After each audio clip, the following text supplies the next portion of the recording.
ஒரு சீடன் வெளியூர் புறப்படுறதுக்கு தயாராக இருந்தான். ரொம்ப தூரம் போக போகிறான். திரும்பி வர நாளாகும்.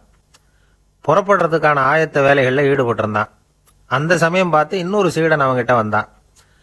நம்ம குரு உன்னை அழைச்சிட்டு வர சொன்னார் வா அப்படின்னு கூப்பிட்டான். இவன் உடனே புறப்பட்டு போனான். குருநாதரை பார்த்தான். அவர் காலில் விழுந்து வணங்கினான். வணங்கிவிட்டு எழுந்திரிச்சான். அவ்வளவுதான்.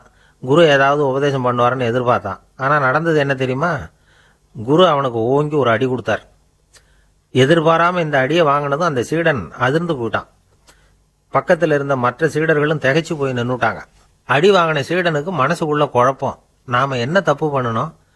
புறப்படுற நேரத்தில் இப்படி குரு கிட்ட அடி வாங்குற மாதிரி ஆயிட்டுதே அப்படின்னு நினைச்சு மனசுக்குள்ள ரொம்ப வேதனைப்பட்டான். கொஞ்சம் துணிச்சலை வரவழைச்சிக்கிட்டு குருநாதர்கிட்டயே கேட்டுட்டான். சுவாமி, நான் என்ன தப்பு பண்ணினேன்? என்னை இப்படி அடிச்சுட்டீங்களே, ஒரு வார்த்தை கூட உங்களை எதிர்த்து நான் பேசினது இல்லையே, இவ்வளவு காலமா உங்க விருப்பத்துக்கு விரோதமா ஒரு காரியம் கூட நான் செஞ்சது இல்லையே, வந்ததும் வராததுமா ஒண்ணுமே சொல்லாம என்ன அடிச்சுட்டீங்களே, குருவே நான் செஞ்ச குற்றம் தான் என்ன அப்படின்னு கண்ணீரோட பரிதாபமா கேட்டானா அந்த சீடன். ஆனா அந்த குரு முகத்துல கொஞ்சம் கூட கோபம் இல்லை. அவர் சிரிச்சுக்கிட்டே நின்றுகிட்டு இருந்தாராம். அதுக்கப்புறம் சொன்னாராம், என்னுடைய அருமை சீடனே, நீ ஒரு தவறும் பண்ணல. நான் உன்னை அடிச்சது நீ ஏதோ தப்பு பண்ணிவிட்டேங்கிறதுக்காக இல்லை. நீண்ட பயணம் போக போறேன். ஞாபகமா ஏதாவது கொடுத்து அனுப்ப வேணாமா? நீ ஞானம் பெற்ற பிறகுதான் திரும்பி வரப்போறேங்கிறது எனக்கு தெரியும். அதுக்கு பிறகு உன்னை வந்து அடிக்க முடியுமா? அதனால இப்ப கிடைச்சிருக்கிற இந்த வாய்ப்பை பயன்படுத்திக்கிட்டேன். அப்போதைக்கு இப்பவே அடிச்சுட்டேன், அவ்வளவுதான், வேற ஒண்ணும் இல்லை அப்படின்னாராம். குரு சிரிச்சுக்கிட்டே இப்படி சொல்றார். இருந்தாலும் இதுவும் ஒரு உபதேசம் தான். அதிர்ச்சிகளால விழிப்படைய வைக்கிறதும் ஒரு வழிதான். இது ஜென் வழி. பெரும்பாலும் அதிர்ச்சியின் மூலமாகவே ஞான தரிசனத்தை அருள்கிறவர்கள் தான் ஜென் குருமார்கள். நம்ம தியானம் தான் ஜென்.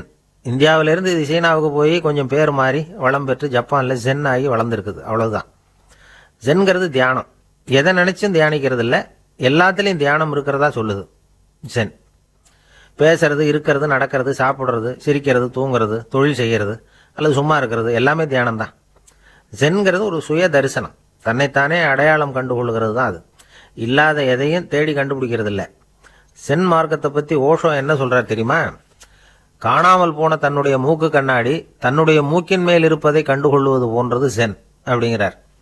நம்மால் இன்னொருத்தர் முகத்தை ரொம்ப நேரமா உத்து பார்த்துக்கிட்டு இருந்தார்.